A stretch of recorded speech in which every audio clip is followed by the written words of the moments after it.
Hi students, welcome to text book super coaching YouTube channel. कहते हैं ना, तारीख पर तारीख। आज तक ये चीज हमने हमेशा इंडियन कोर्ट में सुनी है कि तारीख पर तारीख, तारीख पर तारीख।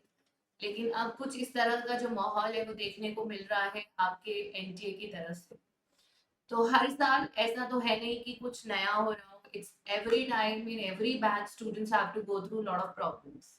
कभी हमारा नोटिफिकेशन डिलेड रहता है, जैसे कि इस बार भी है दिसंबर के लिए डिलेड। कभी रिजल्ट नहीं आता, कभी आंसर की गलत आती है, और इस बार तो आपका वैसे भी पेपर भी लीक हो गया।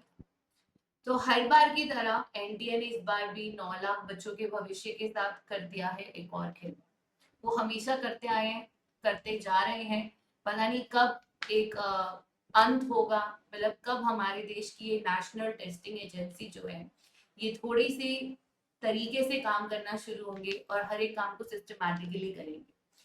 तो आई नो ये रिजल्ट वर्ड सुनते ही अब आप लोगों में खुशी से ज्यादा गुस्सा आने लग गया है कि हर समय ये रिजल्ट वर्ड देखते ही I know there are lot of videos which are coming on internet जो फेक वीडियोस हैं, और रिजल्ट के नाम पर आप क्लिक करते हो आगे कुछ और ही निकलता है। आई नो ये रिजल्ट वर्ड अब उतनी खुशी देने वाला नहीं रहा जिसकी हमें उम्मीद थी, कि जितनी स्पीड एनटीए की हमें देखने को मिली थी आंसर की रिलीज होने के बाद, तो पूरी उम्मीद थी कि रिजल्ट भी बहुत जल्दी आ जाए। लेकिन इससे जुड़ा बहुत ही आक्रोश देखने को मिल रहा है सोशल मीडिया पर। तो जैसा कि आपने देखा कि एनटीए का इस बार का पेपर हो गया था लीक। पेपर लीक होने का रीजन ये था कि टेलीग्राम पर आपको क्वेश्चन पेपर मिल रहा था जो कि पेपर 1 से जुड़ा हुआ था।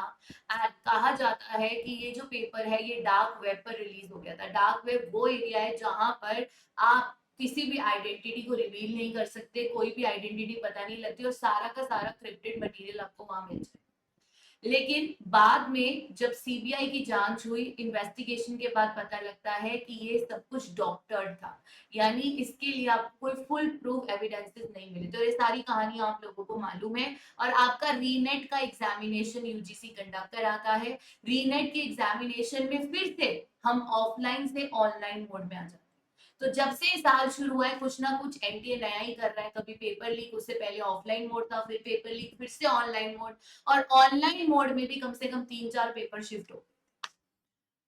और यहां से शुरुआत हुई आपकी कंट्रोवर्सी की, कि बार बार एक ही चीज दोहराई जा रही है, बार बार ऑफलाइन ऑनलाइन, ऑनलाइन में टेक्निकल इश्यूज, और फिर हर चीज में देरी। तब भी 5 सितंबर को आपके एग्जामिनेशन ओवर हो जाते हैं और आपके पास आंसर्स की भी आ जाती है, फेज वाइज आंसर की भी आ जाती है। लेकिन अब उसे आए हुए भी 20 दिन से ज्यादा हो चुके हैं। It has been more than 20 days, it is almost 1 month आपकी आंसर की रिलीज हुई है। और अगर बड़ी खबर देखें तो इसका एक मेजर रीजन आपका आज रिजल्ट ना आने का इलेक्शंस भी है। ये अलग बात है, ये एक अंदर की खबर है कि इलेक्शंस की वजह से आपके रिजल्ट्स में देरी है। तो उम्मीद ये है कि अब आपको मालूम है हरियाणा जम्मू कश्मीर में आपकी एग्जिट पोल्स भी आ चुके हैं, ऑलमोस्ट इलेक्शंस भी ओवर हो चुके हैं, सरकार बनने को तैयारी है। तो उम्मीद है कि इस नहीं तो नेक्स्ट वीक तक आपका रिजल्ट आउट हो जाए। बट इस बीच में मैं आपसे कहूंगी कि आपको पहले भी मनोज सर बोल चुके हैं कि आप लोग प्लीज एनटीए की वेबसाइट पे जाइए, मेल ड्रॉप कीजिए, एटलीस्ट आने वाले बैच को इस तरह की प्रॉब्लम फेस ना करनी पड़े। क्योंकि दिसंबर का नोटिफिकेशन या साइकिल अब हम मान ही लीजिए कि वो डिले हो चुका। अब तक रिजल्ट तो बहुत दूर की बात है, अब तक उनको नोटिफिकेशन आउट कर देना चाहिए था, और उन्होंने अभी तक रिजल्ट ही आउट नहीं किया, तो नोटिफिकेशन तो बहुत दूर की बात है।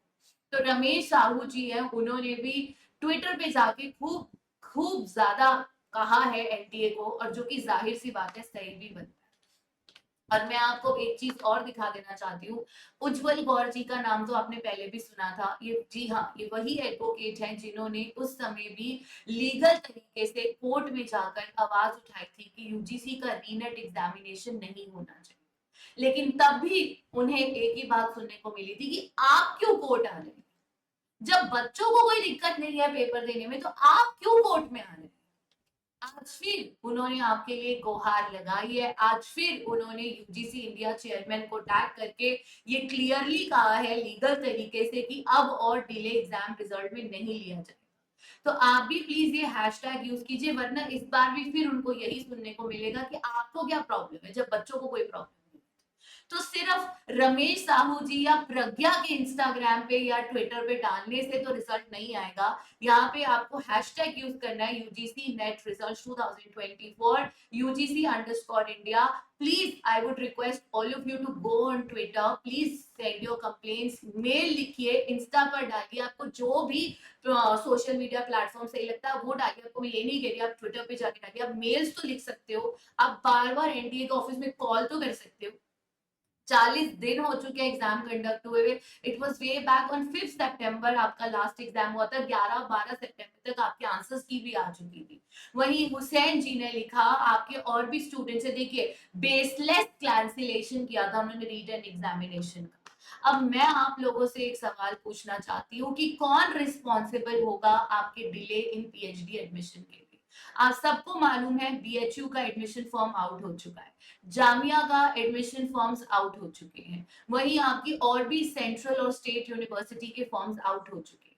और इनका कंडीशनिंग वही रहता है कि अगर आपका रिजल्ट डिक्लेयर नहीं हुआ तो आप एग्जामिनेड कैटेगरी में नहीं अप्लाई कर सकते। वहीं इन सब यूनिवर्सिटी ने अपने एंट्रेंस एग्जामिनेशन भी इसलिए रखे ताकि आप जैसे बच्चों को सफर ना करना पड़े। लेकिन ये जो डिले हुआ आपके पीएचडी एडमिशन का, इसके जिम्मेदार कौन है? पीएचडी एडमिशन या तो जनवरी में होते हैं या जुलाई में होते हैं, इस हिसाब से तो आपका जनवरी सेशन भी डिले हो जाएगा। आपकी जॉब के लिए डिले की जिम्मेदारी कौन है? आपके जितने भी असिस्टेंट प्रोफेसर की पोस्ट निकल रही है, सबकी मेन रिक्वायरमेंट है कि आपका नेट क्लियर होना चाहिए, बट यहाँ तो आपके पास रिजल्ट ही नहीं है। आप क्या जाके उनको अपनी आंसर की दिखाएंगे कि देखिए आंसर की के बेसिस पर मेरा जीआरएफ है या नेट है? कौन लेगा इसकी जिम्मेदारी आपके करियर ग्रोथ की? और ये सबसे बड़ा है आपका मानसिक तनाव। आपने जो इस समय मेंटल प्रेशर और एंजाइटी झेल रहे हो कि ऐसा क्यों हो रहा है? क्यों भारत जैसे देश में जहाँ पे साउथहैम्पटन यूनिवर्सिटी आईआईटी के कैंपस जो अबू धाबी में जा रहे हैं, फॉरेन यूनिवर्सिटीज जो इंडिया में आ रही है, भाई इतना कुछ हो रहा है और उस देश की जो मेन बॉडी है नेशनल टेस्टिंग एजेंसी, वो ना तो टाइमली पेपर कंडक्ट करा पा रहे हैं, ना प्रॉपर टेक्निकल इश्यूज को रिजॉल्व कर पा रहे हैं, ना ही वो डेट नोटिफिकेशंस टाइमली आ रहे हैं, ना ही ऑफलाइन को मैनेज कर पाए ना ऑनलाइन को मैनेज कर पाए, पेपर लीक के बाद करप्शन की प्रॉब्लम बोलते हैं। मतलब इस एजेंसी ने सिर्फ एक्सक्यूजेस देने हैं। और आज अगर इलेक्शन भी रीजन था तो आप लोगों को एक बार बताना तो चाहिए what was the reason of the delay, और एटलीस्ट आप एक डेट दे देते जैसे आपने लास्ट टाइम दिया था कि इस तारीख पर डेट पे आपके रिजल्ट्स डिक्लेयर होंगे। तो इस बार ऐसी डेट क्यों नहीं दी? बच्चों के साथ हुए इस मानसिक तनाव और इस भावुकता के साथ खिलवाड़ का जिम्मेदार कौन है? मैं आपसे यही रिक्वेस्ट करूंगी स्टूडेंट्स की, जिस तरह से इन बच्चों ने अपने लिए आवाज उठाई है, प्लीज स्टैंड फॉर योरसेल्फ, क्योंकि जब तक आप अपने लिए आवाज नहीं उठाएंगे दुनिया में कोई भी आपके लिए नहीं खड़ा होगा। हम जा गए भी, हम जा भी रहे हैं, लेकिन पॉइंट इज अल्टीमेटली स्टूडेंट्स का भविष्य। सो ये इस बच्चे ने पीएचडी प्रोग्राम को हाईलाइट करके बार बार टैग करा है। Please support the students, please go and tag your comments. I am not here to emotionally कुछ भी करने के लिए, हम आपके साथ थे, आपके साथ है और आपके साथ रहेंगे। लेकिन पॉइंट है stand for yourself, do call them, do mail them, do tag them on the social media handles, and most probably we are hoping कि नेक्स्ट वीक तक आपका रिजल्ट आ जाना चाहिए, क्योंकि इस वीक वैसे भी दशहरा है, तो बेटर आप लोग भी थोड़ा सा काम डाउन होइए, but most probably by next week आपका रिजल्ट डिक्लेयर हो जाएगा अगर इलेक्शंस ही रीजन था। Thank you everybody and we are always with you. God bless you and stay blessed. Take care.